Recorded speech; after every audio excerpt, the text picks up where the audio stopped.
രാഷ്ട്രപിതാവ് മഹാത്മാഗാന്ധിക്കെതിരെ അത്യന്തം വിവാദപരവും അധിക്ഷേപകരവുമായ പരാമർശങ്ങൾ നടത്തി ബി.ജെ.പി. നേതാവ് പി.സി. ജോർജ് വീണ്ടും വാർത്തകളിൽ നിറയുകയാണ്.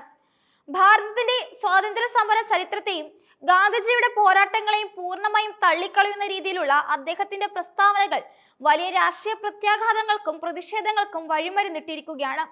ഒരു സ്വകാര്യ ഓൺലൈൻ ചാനലിന് നൽകിയ അഭിമുഖത്തിലൂടെയായിരുന്നു പി.സി. ജോർജ് ഗാന്ധിജിയെയും അദ്ദേഹം നയിച്ച സമരമുറകളെയും അവഹേളിക്കുന്ന തരത്തിൽ സംസാരിച്ചത്.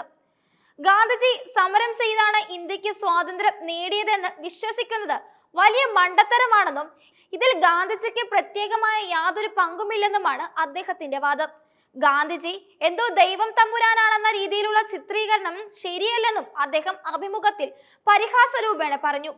ബ്രിട്ടീഷുകാരുടെ ഔദാര്യം കൊണ്ടോ ഗാന്ധിജിയുടെ പോരാട്ടം കൊണ്ടോ അല്ല ഇന്ത്യക്ക് സ്വാതന്ത്ര്യം ലഭിച്ചതെന്നും മറിച്ച് അന്നത്തെ ആഗോള രാഷ്ട്രീയ സാഹചര്യങ്ങളിൽ ഭരിക്കാൻ കഴിയാതെ വന്നപ്പോൾ ബ്രിട്ടീഷുകാർ സ്വയം ഭരണം ഉപേക്ഷിച്ച് പോയതാണെന്നുമാണ് പി.സി. ജോർജിന്റെ വിചിത്രമായ വാദം.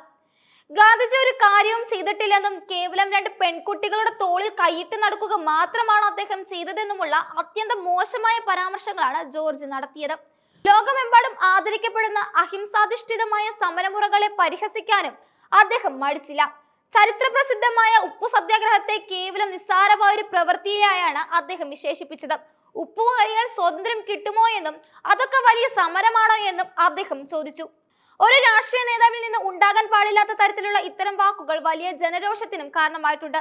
പി.സി. ജോർജിന്റെ ഈ വിവാദ പരാമർശങ്ങൾക്കെതിരെ നിയമ നടപടികൾ ഇതിനോടകം തന്നെ ആരംഭിച്ചു കഴിഞ്ഞു.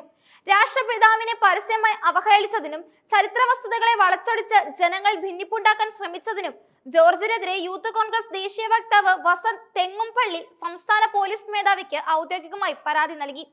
സമീപകാലത്ത് നടന്ന അഭിമുഖത്തിലെ പ്രസ്താവനകൾ കോടിക്കണക്കിന് വരുന്ന ഇന്ത്യക്കാരുടെ വികാരങ്ങളെ ആഴത്തിൽ വ്രണപ്പെടുത്തുന്നതാണെന്നും ഗാന്ധിജിയുടെ വ്യക്തിത്വത്തെയും പോരാട്ടങ്ങളെയും മോശമായി ചിത്രീകരിച്ചതിലൂടെ ക്രിമിനൽ കുറ്റമാണ് ജോർജ് ചെയ്തിരിക്കുന്നതെന്നും പരാതിയിൽ ചൂണ്ടിക്കാട്ടുന്നു. രാജ്യത്തിന്റെ ഐക്യത്തിനും അഖണ്ഡതയ്ക്കും വേണ്ടി നിലകൊള്ളേണ്ട നേതാക്കൾ തന്നെ ഇത്തരം തരം താഴ്ന്ന പ്രസ്താവനകൾ നടത്തുന്നത് അംഗീകരിക്കാനാവില്ലെന്ന് വിവിധ രാഷ്ട്രീയ പാർട്ടികൾ വ്യക്തമാക്കിയിട്ടുണ്ട്. അതേസമയം രാഷ്ട്രീയമായി പി.സി. ജോർജിനെ സംബന്ധിച്ചിടത്തോളം വളരെ നിർണായകമായ ഒരു ഘട്ടമാണിത്. വരാനിരിക്കുന്ന നിയമസഭാ തെരഞ്ഞെടുപ്പിൽ പൂഞ്ഞാർ മണ്ഡലത്തിൽ നിന്ന് ബി.ജെ.പി. സ്ഥാനാർത്ഥിയായി മത്സരിക്കാൻ അദ്ദേഹം തയ്യാറെടുക്കുകയാണ്.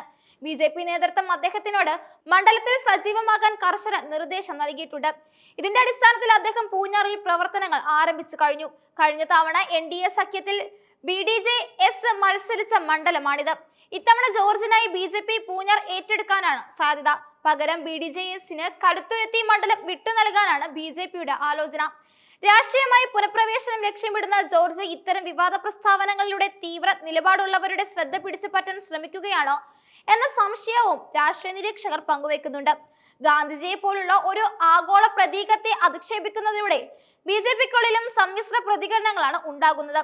കേന്ദ്ര സർക്കാർ ഗാന്ധിജിയുടെ ദർശനങ്ങളെ ഉയർത്തിപ്പിടിക്കാൻ ശ്രമിക്കുമ്പോൾ പ്രാദേശിക നേതാക്കളുടെ ഇത്തരം പ്രസ്താവനകൾ പാർട്ടിക്ക് തിരിച്ചടിയാകുമോ എന്ന ആശങ്കയും ഒരു വിഭാഗത്തിനുണ്ട്. എന്നാൽ കോൺഗ്രസും മറ്റ് മതേതര പാർട്ടികളും ഈ വിഷയത്തെ ഗൗരവത്തോടെയാണ് കാണുന്നത്. സ്വതന്ത്ര സമര സേനാനികളെയും അവർ പകർന്നു നൽകിയ മൂല്യങ്ങളെയും അവഹേളിക്കുന്നതിലൂടെ ഭാരതത്തിന്റെ ചരിത്രത്തെ മായ്ച്ചുകളയാനുള്ള നീക്കമാണിതെന്ന് അവർ ആരോപിക്കുന്നു. പൂഞ്ഞാർ പോലൊരു മണ്ഡലത്തിൽ മത്സരിക്കാൻ ഒരുങ്ങുന്ന നേതാവ് ഇത്തരത്തിൽ വർഗീയമായോ വംശീയമായോ അല്ലെങ്കിൽ ചരിത്ര വിരുദ്ധമായോ സംസാരിക്കുന്നത് വോട്ടർമാരെ എങ്ങനെ ബാധിക്കുമെന്നത് കണ്ടറിയേണ്ടതുണ്ട്. വരും ദിവസങ്ങളിൽ ഈ വിവാദം തെരുവുകളിലേക്കും പ്രതിഷേധങ്ങളിലേക്കും പടരാനാണ് സാധ്യത.